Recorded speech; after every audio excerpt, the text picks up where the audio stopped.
Welcome to Your Infinite Health. Are you getting older? Are you feeling it? How would you like to do that in reverse? We're your host, Dr. Tripp. and Lene. We've run an integrative medicine practice for 13 years. Together, we have 60 years of combined experience helping clients. We've helped tens of thousands achieve success in health and live longer, happier lives. In this show, we'll cover peer-reviewed and evidence-based integrative approaches to creating the health you've always wanted. We also share professional experience we see in the field every day. So if you're ready to feel, look, and live your best life, you're in the right place. Welcome to Your Infinite Health podcast.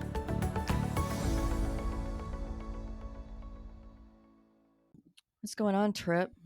My hair's sticking out. Your hair's always sticking out.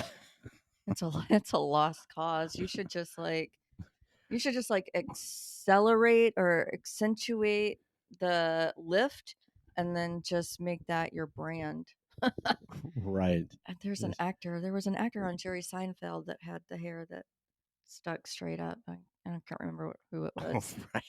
So it's the weekend and we've got a guest coming on in less than a minute. But before we get to him, I have a joke. Awesome.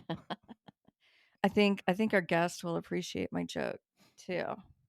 Okay, are you ready? I'm ready. Why can athletes lift more than prisoners? Why can athletes lift lift like weight lift or deadlift or whatever those things are more than prisoners? I don't know. Because the pros outweigh the cons.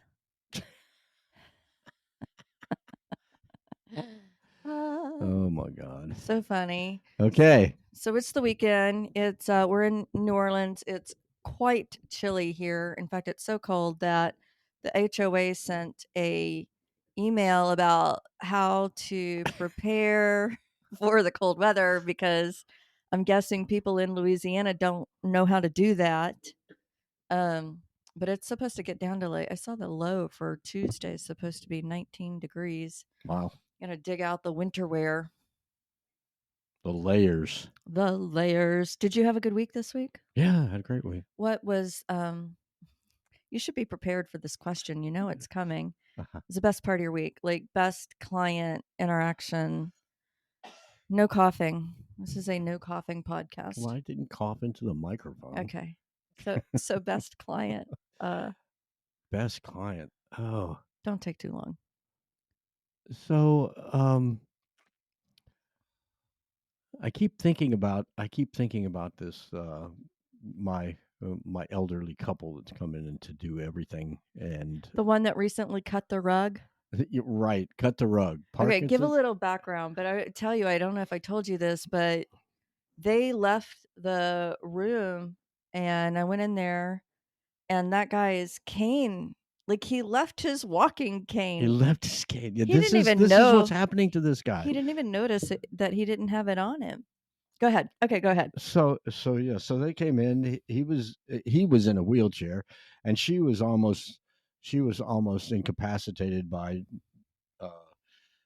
bad degenerative disease in her lower spine, her neck, her knees, and was having quite the challenge in caring for him with his Parkinson's disease, since he was basically in the wheelchair. And they came to us about 4.5 months ago, and they recently had their and we did their plan, and they've been very conscientiously doing all of the things that we put together in their plan, and which is the health optimization plan, but they've also participated in the regenerative therapies that you have recommended as well. Right, exactly.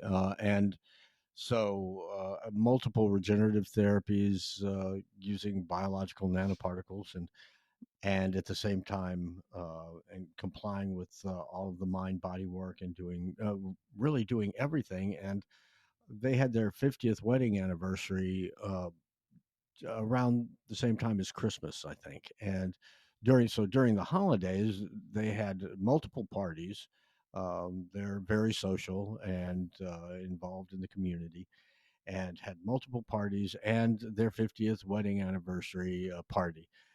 And apparently he hasn't been able to dance for years, although he used to love to dance and kind of the life of the party type of thing. And apparently this wedding anniversary, he made her dance with him virtually the whole evening. That's awesome. And one of those things, and they were both very active and had kept up with their party schedule and all that. And these they're in their mid to late 70s, and just an amazing recovery, particularly with the regenerative therapies. And that it's just been so gratifying to see the outcomes that they've been having, and the improvement in his Parkinson's has been notable also. So I've been I spoke with her on about him on the phone a couple of weeks back, and she was telling me how well he was doing and all that. And it was just so nice. I wanted just to stay on the Zoom call with her, just to keep listening to the positive progress he was making. So really amazing couple. Yeah. Well, that's cool. That's always encouraging. It's really just remembering how they were when they first came in, Hmm. and the loss of hope and energy, and now seeing like they're smiling and they're laughing, and like that's really He's really cool. quite the kidder too. So it's really interesting to see the energy and the vibe that's coming off. Cool story.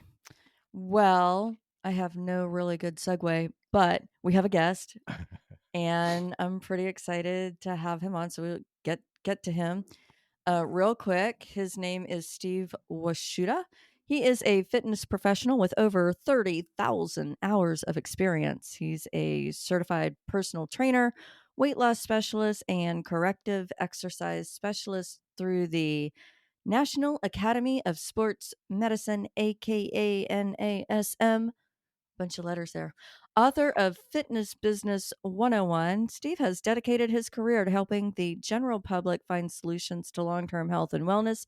And additionally, he assists with health and fitness professionals grow their own business through his books and private coaching.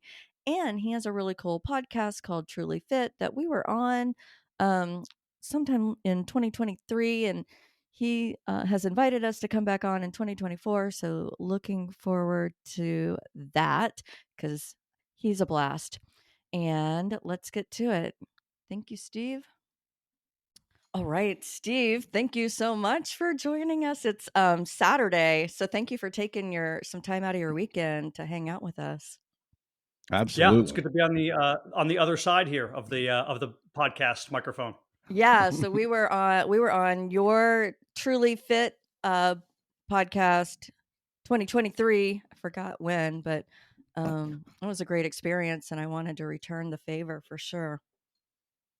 Yeah, excited to be on here, and then I'm going to have you on again in 2024. I'm sure we'll go over more things. We're in the business where there's always new things to talk about because there's always developing science and developing techniques. So it's great to just keep up with the times. Yeah, for sure. We'll tell the listeners a little bit about who you are, what you do, how you got to do what you do, all the good things. Well, quite the long story as everybody has in their bio, so I'll try to make it brief here. I guess by nature, I'm a certified personal trainer. I've been doing that for over 10 years now. I studied public relations in school. It wasn't for me. I worked in PR in New York City for 2 or 3 years, decided, hey, my love is to help people in the health and fitness industry. I was always writing out friends and family's diets and helping people with exercise tips. So I said, why not make this my career? Hmm. So I career transitioned into being a personal trainer. So National Academy of Sports Medicine certified personal trainer, corrective exercise specialist with a dozen other certifications that don't really matter to anybody. But throughout the years, I sort of noticed there's a career arc. I'm sure there is for physicians and everyone else alike, where you sort of cling to something that you think is really important, a niche of some sort. And you push that on everyone. Like, this is the only thing you have to do. This is so important. And then over time, as you start to learn, you go, well, no, there's a lot of different ways to do this. And it's more about overall health and wellness, and making sure that you're looking at each individual um, before you make a plan, right? Right. It's not about, if I compare this to a sport, it's about, uh, as a coach, I don't want to have one particular ideology and put that on all of my people. I want to see who I have as people and then craft a plan around them and their needs and their skill sets. So I start to help other personal trainers in the industry understand that, so that they can help their clients and that they could be more successful. So I wrote a book called Fitness Business 101: What the Certifications Don't Teach You. And that developed also into the Truly Fit podcast, where I also help the general population get some tips on becoming healthier and understanding how to have better lifting techniques and things of that nature. But really, the emphasis behind that podcast is to help personal trainers be better at their career. Okay. Really good. Really good. I mean, I think that's a thing for us as physicians too, Yeah, we that call that bio individuality. bioindividuality. There you go. There you go. Trying to put everything together and do. And historically, medicine has been a statistical thing and still is to a large extent. But I think with the advent of the Human Genome Project and all that, where we can much more individualize, nutrition and and the outcomes that the individuals can anticipate from their lifestyles, and which is 95% of what happens to us during our lifetimes. Well, I think also taking that personalized approach, if you're taking a, you have to do this, this is the only way, that can overwhelm and alienate a lot of people. Mm. I think for me, that would definitely alienate me. So kudos to you for recognizing that that probably isn't serving the most people, and meeting them where they are, which I think is really important. And you may eat your words in the long run, right? There's always new evidence. There's always a new harvest Always. of knowledge coming down the pipe. So if you are team whatever, right, you can only eat carnivore or you can only eat vegetables. And then we find out 10 years later, well, that's not the case. And now there's statistics and data and longitudinal studies to back the other way. Well, then your whole career is now thrown out the window. So In instead of just question, having right? one, yeah, so instead of just having one particular ideology or set of principles, it's better to just say, hey, let me step back and say, I'm going to look at the individual, I'm going to help them, I'm going to use a bunch of different tools to make sure that I can help them, rather than just say, hey, everyone has to use only these one or two tools. Such is the FDA approved uh, food triangle, right? For 30, 40 years, everybody espoused low fat, high carb diets, and look at what we've created for ourselves. Really unfortunate, but and still, there are remnants of that still in major organizations that still use that foundation for their dietary programs. Where when we have so much data now, and it's really fairly easy to advocate, using nutrigenomics as opposed to just a a pyramid for everyone. It'd be really cool if they could come out with a genetic test kit like that to say these are the exercises that will best serve you. And according to your DNA, these are the exercises that you maybe should avoid. There Yeah, was an yeah. I mean, exercise maybe I gene. wouldn't be surprised if that was coming down the pipe at some point. If not exercises that are definitely beneficial for you, certainly maybe exercises that could lead to injury or harm. If you look at things like sports medicine, my wife is a pediatric sports medicine doctor. Now they're doing a lot of studies on looking at the genes if you're more likely to tear your ACL. Wow. Um, I mean, they're not quite there yet, but they're doing in-depth research, and I think they'll be there someday soon. Cool. So in what I was reading about you, you're an advocate of health over, was it vanity? Health is greater than Correct. vanity. Can you talk about that? What do you mean by that? Yeah, I think people initially when they get into working out, and there's nothing wrong with this, it's fine. I'm not shaming anybody, but they start a fitness journey because they want to look a particular way. So as a personal trainer, most people come to me and they say, "Hey, Steve, I want to lose 12 pounds. Hey, Steve, my shoulders are kind of small, or I have a bad posture. I want to fix that. Hey, Steve, I want my legs to look a certain way. I want them to look sleek. I want my upper back to look good in the little black dress." So there's always a vanity goal to it, which is fine if that leads you into fitness. But long term, you have to think about doing this for health, not just for vanity. And those aren't the same things. People get those two things confused and conflated, as you guys know. You can look a particular way, and then we look at your lab work and we look at Right. all of the other data and science behind it and goes, well, no, you're not that healthy actually. You have there are a lot of issues here. So I think we conflate and confuse looking a particular way with being healthy. And I've had the lucky experience of working with an older population. I would say probably 60% of my career has been working with people over the age of 55. A lot of those people even closer to, let's say, 75 than to 55. And, Father Time is undefeated. He's coming for you. And what I noticed is, the happiest people are the people who can spend their money late into life doing the things they want to do without worrying about their health. They want to go take that trip to Rome and walk around for 5 days. That's great. Well, you can't do that in a wheelchair. So I always tell people I compare fitness to finance and say, you're going to be saving your whole life, right? You want to have the most money when you're the most capable of using it later in life. And you have to start to make your exercise programs just like your financial advisor would say, hey, Trip, when you were 35, we had you in more stocks and some risky assets.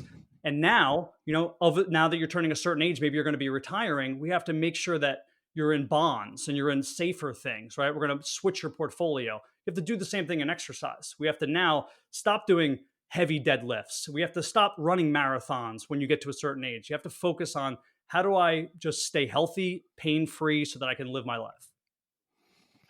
This is a highly philosophical question because I think a lot of the stuff I do now, Steve, is with and not to belabor this point, I actually with the biological nanoparticles that I use for joint and muscular uh, correction and repair. I have patients in their mid 70s and later that used to run, had to stop running because of degenerative disease, and now they're running again because we're actually able to correct the deficits, the cartilage, the tendons, the ligaments, the muscles. All of that can be enhanced and made more youthful. So I think we're on the cusp. I really believe we're on the cusp of being able to not to defeat father time, as you say, but actually to even enhance our ability to continue those youthful and productive years of exercise. Maybe not defeat, but You, delay. Delay, delay, delay. sure, sure. You just hope that people, well, number one, I mean, to have the knowledge to come to you in the first place, or I shouldn't say knowledge, to have the sort of the willpower and the fortitude to say, hey, listen, I care about my health. I'm going to spend some money on my health Exactly. long term, and I'm going to Oh go yeah. to the experts to help them, is a hard part of the process. You can't always convince people to do that, but it is great that there are people out there like you guys ensuring that people can live longer lives and Uh-huh. live and do the things they want to do. Mindfulness is the key is mindfulness. That's exactly what you're talking about. It's really really important. I like the analogy though of the comparing the fitness regimen to the finances things. I think that's Yeah, really gives a good. visual and a practical, like you can really kind of understand how you need to approach health. Unfortunately, I think people generally, because most of us are born with a rockin' metabolism and we're skinny. We got energy for days and we take advantage of it well into our 30s. And it's not until all of a sudden you can't hold the alcohol like you used to and you can't stay up till 4 o'clock a.m. like you used to that you start, And you go to know, work at 8. then you start trying to reverse all those bad habits. Yeah, that's true. And then injuries, which we kind of touched on too. Just avoiding injuries is so important. They have all the data's out. If you're over a certain age and you get injured, you become sedentary, right? Then maybe you're in a wheelchair, and now your health declines significantly, and your mortality rate, the chances of you living past, let's say, 10 or 12 years post a shattered femur, if you're over 70, is very very minimal. So Wow. it's just really important to keep people, you know, strong, right? We don't want to avoid osteopenia and osteoporosis into old age, but also we want to avoid injuries in general. So that's why, to give you some more, I guess you would say, like tangible examples is, after a certain age, I really try to start telling people we have to working in all planes of motion. So what that means is, we call it frontal, sagittal, transverse. These are different planes your body's moving in, sort of a rotational forward and back, left and right. We have to focus on your joints, your ball and socket joints, like your hip and your shoulder. We have to move them around in all directions. Too many people still do kind of, I would call them bodybuilder-esque workouts late into age. Maybe they learned it in high school. Maybe they learned it because they were people who just went to the gym and they bench pressed and they squat and they deadlift. Well, these things are not going to help your joints and ligaments later down the road. They might help your muscles grow, but that shouldn't be the primary goal as we get later into life. Is just to build muscle. It also has to be joint health, and I think that's that people miss out on that. Yeah, that's really important because a lot of those exercises are actually deteriorating the joints, right? Yeah. What's your thought about using the bands as opposed to the dead weights? I like bands. There's a lot you can do with them if you know how to use them. Uh, I don't think they're in replace of. I just think they're in addition to. I think it's a good supplement to use Okay. for a few reasons. One, I think they are very easy to travel with. And that's a big excuse for people. Let's say you're somebody who travels for a living. Maybe you're a pilot. And you're like, well, I never get a chance to work out. You can throw one or two bands into your suitcase, hook it up basically anywhere in your hotel room, throw it around a bedpost or something, and do every exercise you can think of. You can do rows, you can step around, you can do chest presses, you can stand on the band and move side to side and do squats. And there's a lot of variety that you can use with the bands, but I don't think they replace weights. There's still some things you can't do with bands that you otherwise could with weights. And then as far as like really really challenging your body, the bands are not the weight isn't there. So if you let's use a 50-pound band, for example. If you're using a 50-pound band, it doesn't feel like you're holding 50-pound dumbbells. It's not the same thing. How they measure the tension isn't the same as dead weight, so to speak. So it is also good to use the weights. So I would say, in addition to, bands are great. I wouldn't use them exclusively. Got it. Cute.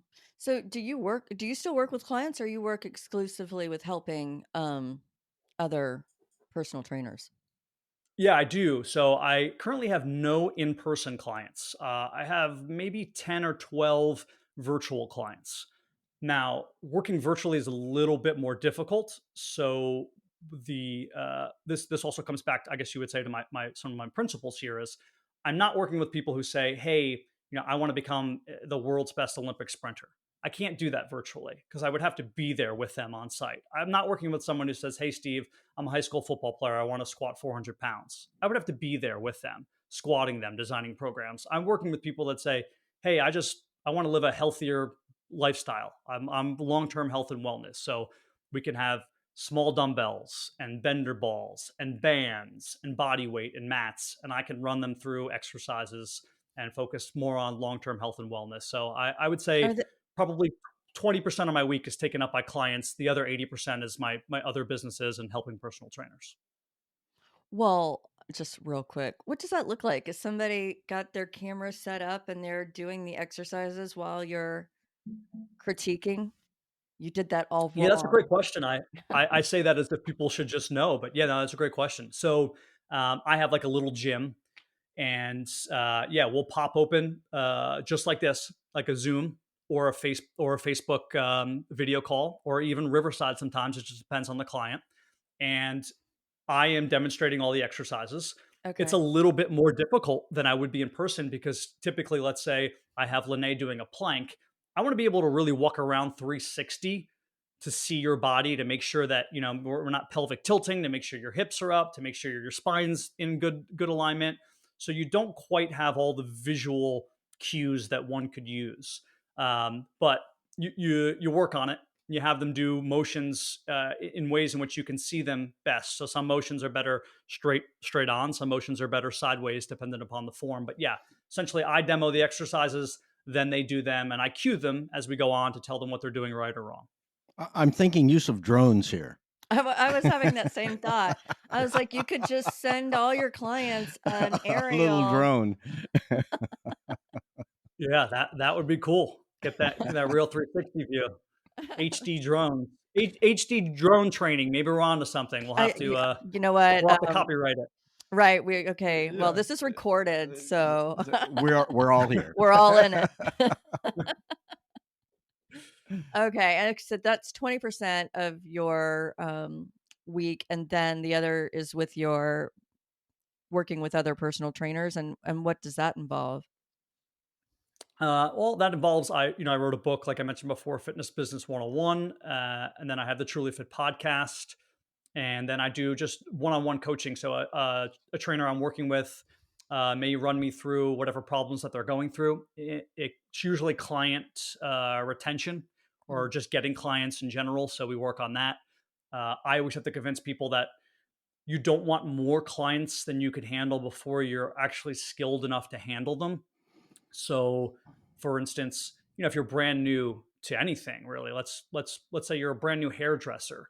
The last thing you want is to have 20 people a day and to have those people be complicated. Maybe they have their wedding tomorrow, because chances are you're going to screw their hair up, right? And you're going to be nervous. What you want to do is just have a few clients. Maybe you're cutting a young boy's hair, so you're not necessarily worried about screwing it up. He's 7, it doesn't matter. That's the same thing in personal training. People go right away, hey, I need money, I want 20 clients. It's like, well, you don't have the skill set yet to help 20 clients. So focus on 2 or 3, do a really good job, and then you'll grow sort of commiserate with your skill set. Little by little, those people will tell other people how good of a job you're doing. Everyone will see that. You'll become more confident. You'll find out what niche you want, right? So you might say, hey, I'm really good with people who have scoliosis. And it's like, well, then, you had a client or two at scoliosis, and now you want to make that your specialty, that you can go into that. So I try to slow people down and say, become good at your job. Don't be having a lot of clients doesn't mean you're good. Be good at your job. Don't worry about the finances right away. Yeah, I think there's something to be said for having fewer clients. I know for us, fewer patients, and the ability to give more time, more personalized attention, and that client or patient being somebody who's really vested in receiving the value, and that they're willing to invest financially in receiving the value. I think it works better for everybody than trying, like the hospital system where they're churning and burning the physicians to keep the flow going and do the RVU or whatever. So there's a lot to be Yeah, said. craziness. And you're able to create more of that partnership relationship, I think, when you are, you know, when you're only focused on those people that want to work with you and that you want to work with, and there's an even value exchange going on. Yeah, I mean that's another reason why what you guys do is so unique and advantageous from a working with physicians. I mean, as I stated before, my wife is a physician. You know, as a general pediatrician, which she doesn't do anymore, she now works at non-op ortho. But as a general pediatrician, somebody comes into her office and they go, "Hey, I sprained my ankle, but I also have diarrhea, and I think maybe I'm also depressed." It's like, well, I got 15 minutes. I can't deal with all 3 of your issues. I can't deal with your GI issue, your ankle, and your depression in 15 minutes. So come back and book another appointment. Oh, wow. Whereas when somebody comes to you guys, they can sit down, sort of reveal all of their issues, their physiological issues, and you go, okay, great, let's take them one by one, and you can sit down and give them the time of day. And I think that's important for people. Yeah, for sure. For sure. Well, so what else can I ask you? I think I've got a pretty good handle on what you're doing. Are you accepting new individual? Oh, I know what I wanted to ask you. Hold on. Sorry, listener. Um, so in that vein of working one-on-one with people, have you figured out a way to scale to like a group, more than one-on-one? Is there a way to do that in the personal training industry?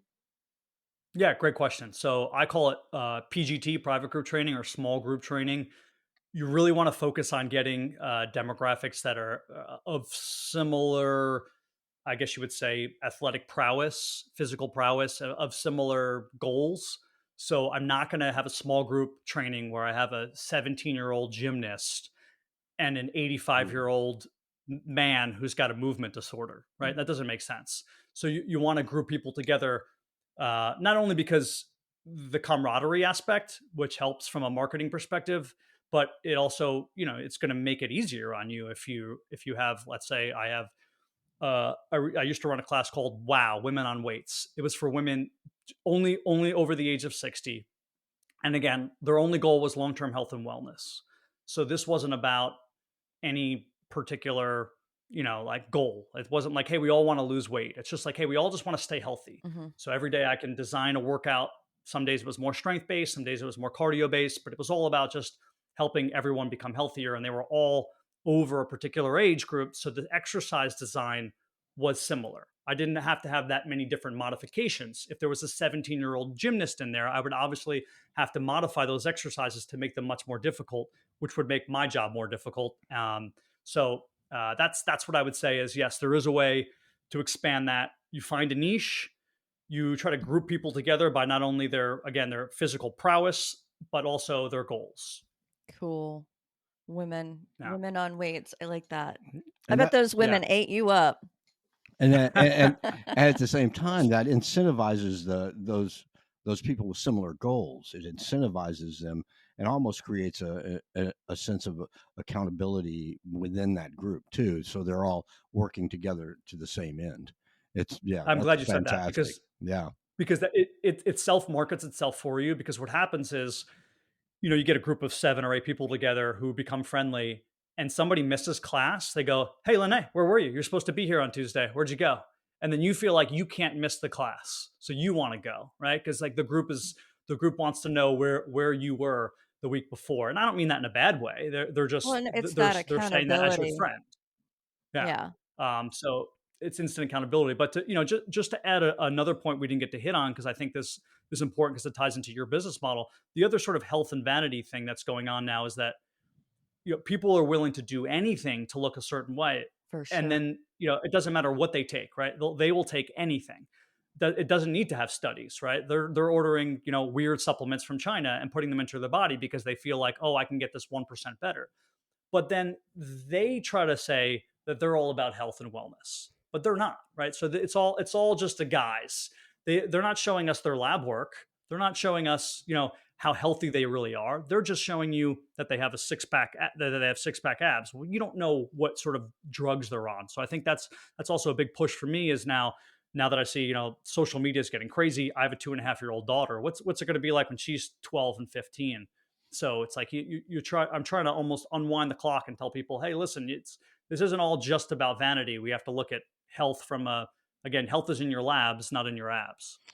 Right. And in your face. I mean, it boggles my mind how much money people are willing to drop on Botox and fillers and jacking up their face and completely ignoring their internal systems. It's so backwards. The priority is so backwards. And clinically, when I optimize people, the impact it has on the overall appearance is virtually always improvement. I mean, that is something that I see day in and day out. So, focusing on the physiology inside expresses itself as in appearance and the exterior. So, I guess right abs are made in the kitchen. That's a Yeah. very common saying, and it's true. It's absolutely true. That definition comes by having the right nutritional intake as opposed to just doing the work all the time. Although I guess to a certain degree it can overcome the excess adipose tissue in that, but at the same time, what I see clinically is improve the inside, the outside follows along. Yeah. No, I mean that makes perfect sense. I mean I couldn't agree more, especially from a dietary standpoint. But I think people always want a shortcut. They're always looking for the shortcut. We know the Ozempic craze is going on now. I had Yeah, Yeah. clients who are on it. And there's going to be fallout, like some adverse health fallout that we don't know about. I think I've already started to see something. Yeah. I'm a headliner reader. I don't get too deep on that stuff, but Go I ahead. mean, they've But proven there's gastroparesis is involved here, right? It is certainly absolutely. slowing down the GI system, which can't be good. I mean, Trip, you would know more about that than me, but that can't be good. Yeah, ultimately, the impact on the immune system is where you're looking at there in the gastrointestinal tract. But at the same time, I think using it's the mindset of using a medication for me that really drives my thought processes, because as once again, as you start to focus on your inside health, on your overall health and your outcomes there, basically everything else follows. When I optimize somebody and I get them thinking the right way about the actions they're taking in their life, that would potentially compromise their outcomes, then that's when I see, a durable response to obesity and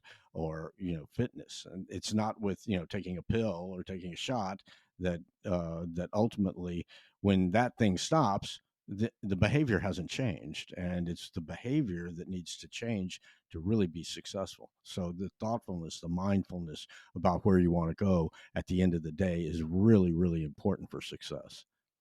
Yeah, I think that's fortunately for you, and unfortunately for my profession, it's easier. And why I say that is, when you have an MD or a DO next to your name and you're sitting down with people, sometimes it's easier to like really tell them what's going on. Not everyone wants to hear that from their personal trainer. So it's tough to say like, hey, listen, you think that you just need to do whatever, run 2 more miles a day, but really like this is a psychological issue. Like you have the wrong mindset here, and it's hard. But ultimately, you have to hope that your clients trust you as a health professional, and if your goal is to help them, you hope that the honesty comes through in the proper way, and that they're grateful for it. Yeah. Well, it won't resonate with everybody, but everybody, that's okay. I mean, we've had people that are like, y'all are quacks, and I'm going to go do what I want to do, and I'm going to go take the Ozempic shot or whatever. And that's okay. Everybody is where they are because that's where they're supposed to be. So sometimes you just got to go, okay, that's okay. We're here for the people who are open to receiving.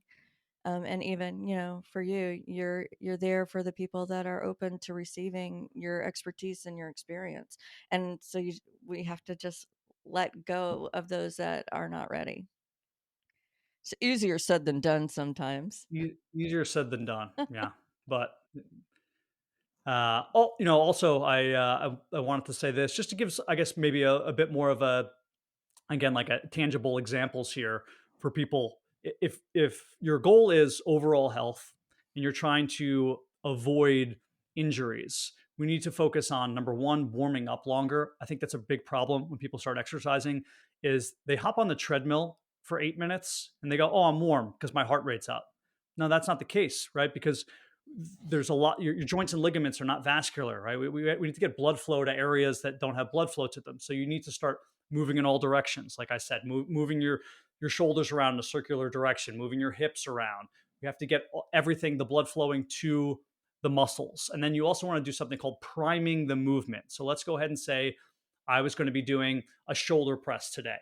Without even grabbing weights, I want to just do the motion of the shoulder press, pretend I have weights, to get those muscles firing in that direction, to kind of start to build also that proprioception where my mind, the afferent and efferent neurons are firing to get those muscles knowing what they're going to be doing next. And people just don't warm up. They go 7 minutes on a treadmill, then they go lift heavy weights, and then they yank their back, and they're surprised by this. And Or they tear it's the just a lot of times it's rotator just cuff. they tear their rotator cuff, and a lot of times it's just naivety. It's nothing more than that. So I would also say, as far as personal trainers are concerned, you can use us. And I did a solo podcast about this. You can use us like you use a golf instructor, meaning you don't have to have a personal trainer next to you all day long working out. You don't have to use a personal trainer 3 or 5 days a week to sit with you in the gym. You can meet with one and they can build you a game plan.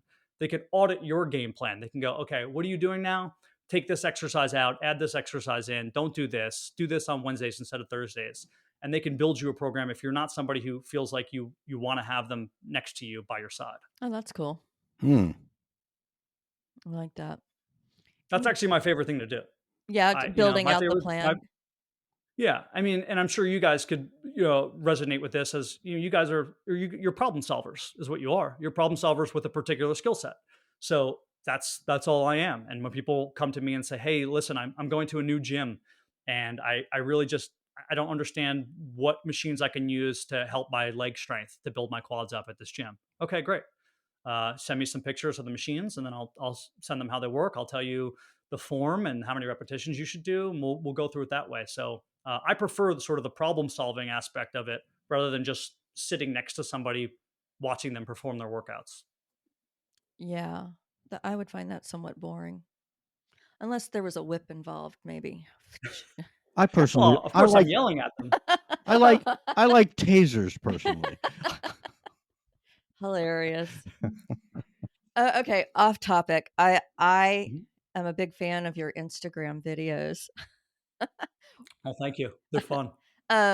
You're so sarcastic, and I feel like if I tried to do some of the things you do, it just would not come off properly. I'm born and raised in northern New Jersey, outside of New York City. So we're most of us are very sarcastic, but yeah, it comes naturally. And a lot of those videos, for those who obviously have not watched them, who are listening here, it's me a lot of times making fun of other people who are what I would consider charlatans in the health and fitness industry. And the big thing now that people they they talk about how they get up at 4 a.m. every day, and they get up at 4 a.m. and they work out, and they make X amount of money, and they're expert salespeople, and their lives are perfect, and they're the perfect husbands, and all this, and it's all nonsense, right?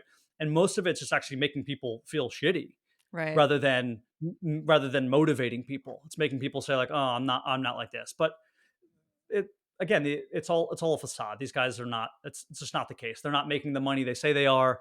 They're not the people they say they are. And again, a lot of these guys are on, who knows what, 600 milligrams of exogenous testosterone, and a bunch of and everything else on the planet. So yeah, of course you're able to do these things because physiologically you have an advantage over the average person, and they don't, which is fine if your doctor approves of this, right? Or it's the right thing to do. But you should let that be known to the public.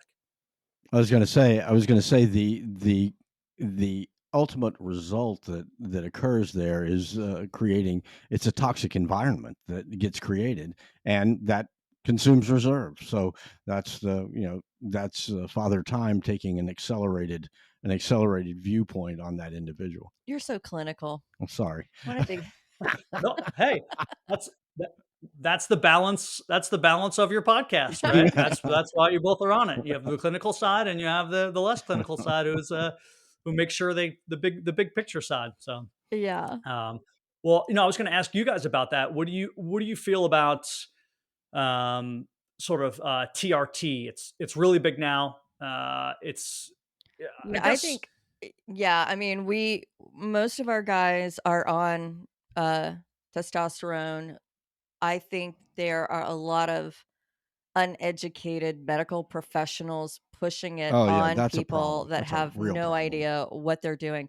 In fact, I had a personal trainer in Texas reach out to me on Instagram, and the doctor he was going to, like, the dose was like, I like, what are you, why? Why even bother? I I mean, know yeah, why are you doing that? it was crazy. Mhm. So yeah, you want to talk about. Oh yeah, that's it. Just getting into correctness and knowing where the dosing should be. Also, the thing about it is that if you look at optimization, I take everything from a perspective of optimum, and that optimum is we know the limits and we know the parameters for optimum. So some of the data that's been produced over the last 4 or 5 decades that has been maybe not prospectively analyzed statistically, but certainly on large number of big trials, like say some of the statin trials, where they actually looked at what other cofactors actually influenced outcome. When, for example, they looked at testosterone, and they actually subdivided the data into quintiles of optimization, where as you got into lower and lower quintiles from a normal or a really good optimum testosterone level. So optimum being in the, well, depending on the lab, in the 800-900,000 range. As it drops, the incidence of cardiovascular demise increases uh, linearly and or geometrically. So in that setting, where do you want to be? That's why I ask my patient. I say, well, you've got what's termed a normal testosterone level, but realistically, that testosterone level is, when you look at these data that have been produced over the years, you fall into the 50th percentile, and your incremental cardiovascular risk is so much. And I say, well, where would you like to be on this graph? And invariably they want to be in the optimum level. So Yeah. as I keep my patients there, that decreases the creation of um, the toxic environment in the body and allows the cells to function more readily, and it makes a huge difference. I'm sure you're aware of this. So I'm sure you've seen this in individuals where they stay in those optimum levels. And when I have a bodybuilder that wants to accentuate the the his muscular profile, let's say, I'll look at all of the values the that impact his muscular growth and development, from the calories he's taking or whatever. And basically, I'll create a program that really won't take him into the levels where they need to use the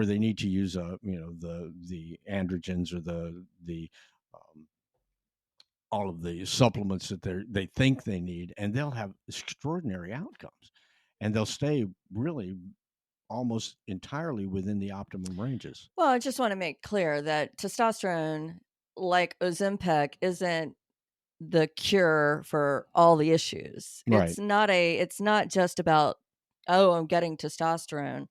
So I think you No. need to clarify that it's way more comprehensive than just getting Yeah, it's a T not shot. just the testosterone. Testosterone is a star player, so to speak, but Sure. there are multiple cheerleaders in the offing in our physiology that actually that enhance the outcomes and enhance the effects, so that those can't go wanting at the same time that you're just pounding somebody with a anabolic steroid.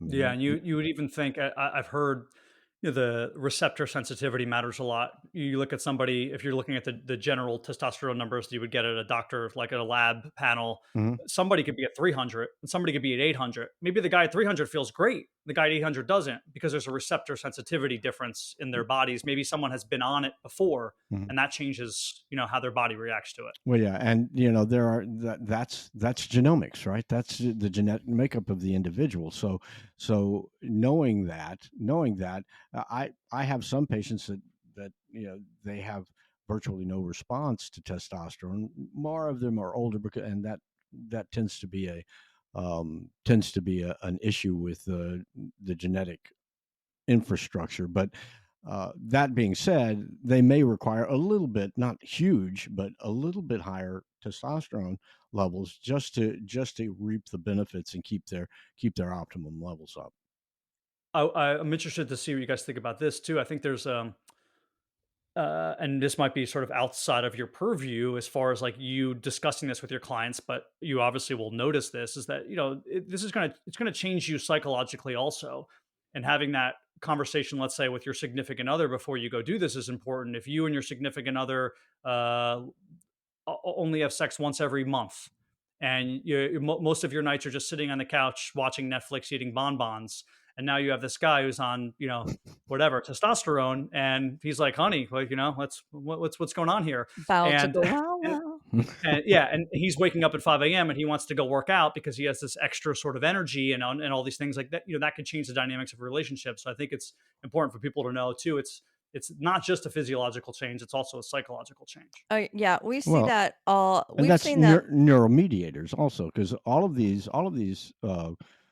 hormones and their interactions with other components in the body change your concentrations of neuromediators, and that's where all that comes from. So that's the important thing. I've had maybe in both genders. I've had numerous people come in for years. They've been on antidepressants or these other things, and you get them optimized, and oops, all of their psychometric drugs are gone, and they're living balanced lives. So Well, with yeah. respect to the relationship aspect, Mm. yeah, we Yeah, have sorry we about have that. had women.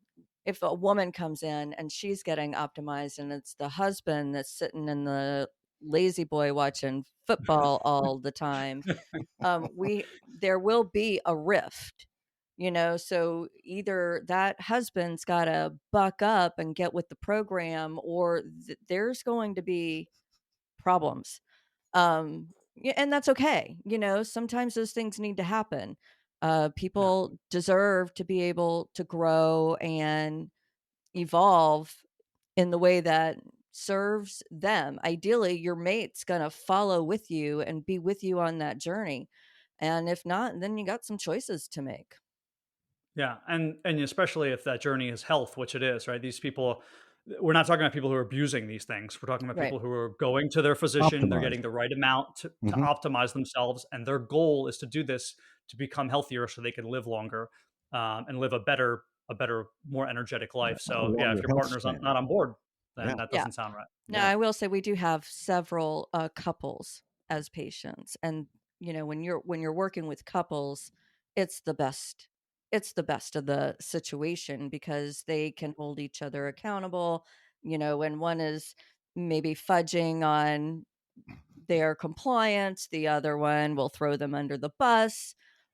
So it's exciting to see when couples come in how they're growing together and supporting each other. It's all about working together, right? That in most Yeah, of those cases, it's all about them working together for both of their outcomes.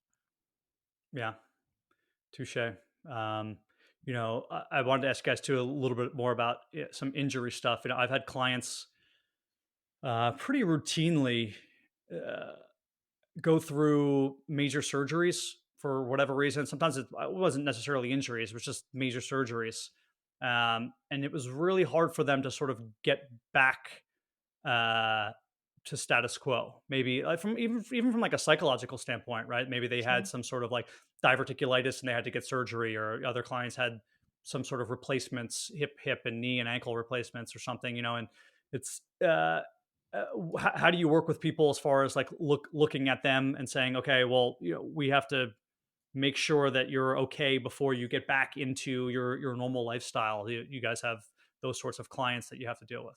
Oh, for sure. So yeah, those Steve, those are really interesting clients I see, and a lot of times I'll see them, in the throes of the post-operative period, where they become new patients, and I think it's a thing for the medical community actually that to understand that if they're the if they don't have optimum levels and they're not being optimized, that that toxic environment that exists in the body that compromises our cellular viability and or expression, then basically they're going to take a much longer time to recover.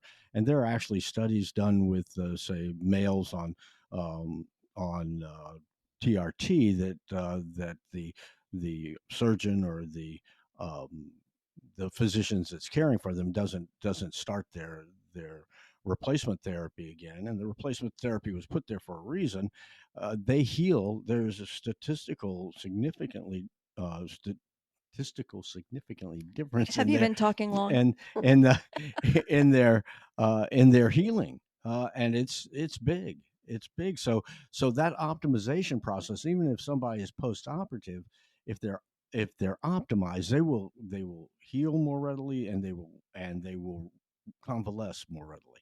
And it's I've seen it time and time again. So that's something that we tend to neglect, even when I was doing internal medicine and oncology. I wasn't aware of the huge impact that it had. I had literally dozens of oncology patients that after their chemotherapies, I would when I learned to do the optimization process, I actually it would make such a Well, and huge you're not even difference talking in about the there. mind-body component. Not even yeah. Well, I mean, I'm just talking about the physiologic optimization. yeah, but I think the mind-body component is a huge facilitator True. in, like you were saying, the psychological block that they may be having.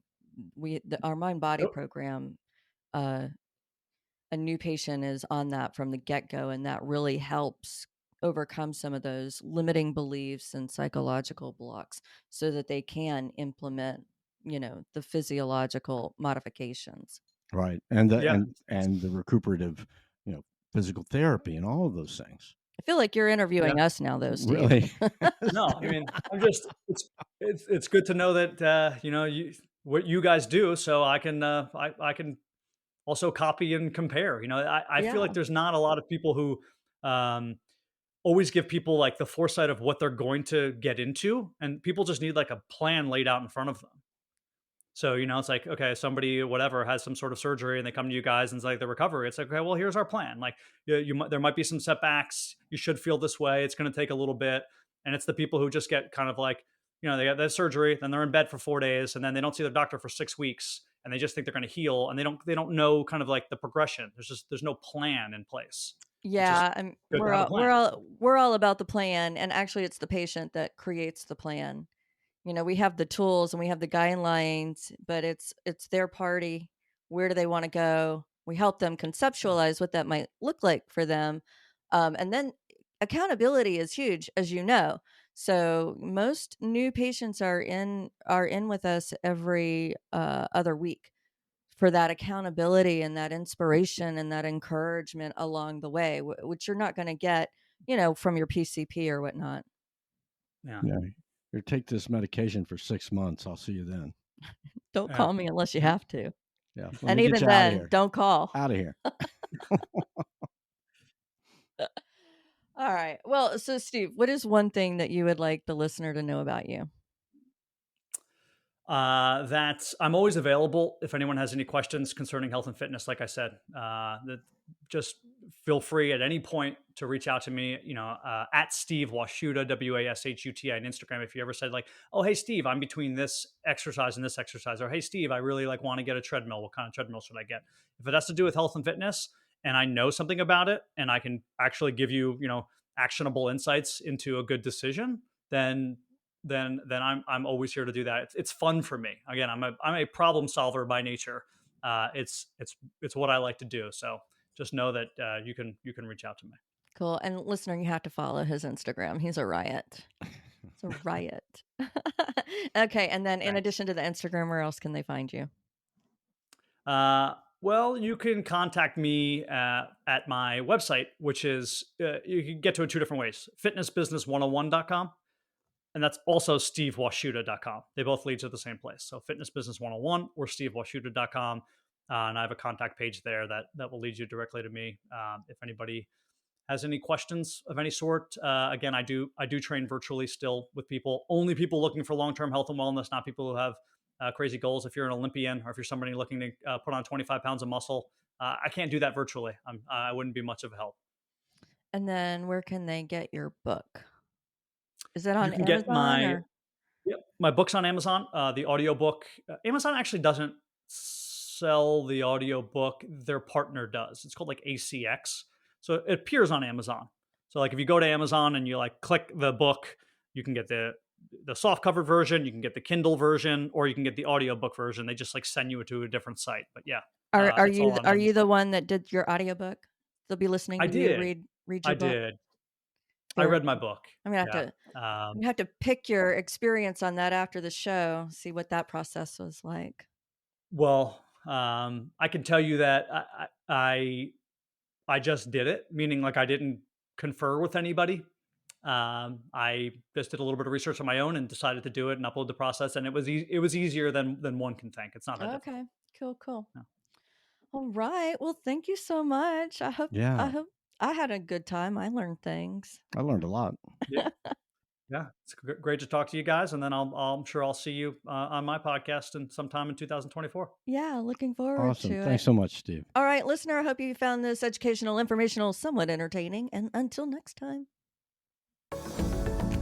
Thanks for subscribing to Your Infinite Health. I'm Dr. Tripp. And I'm Lene. Until next time, feel it, look it, and live it.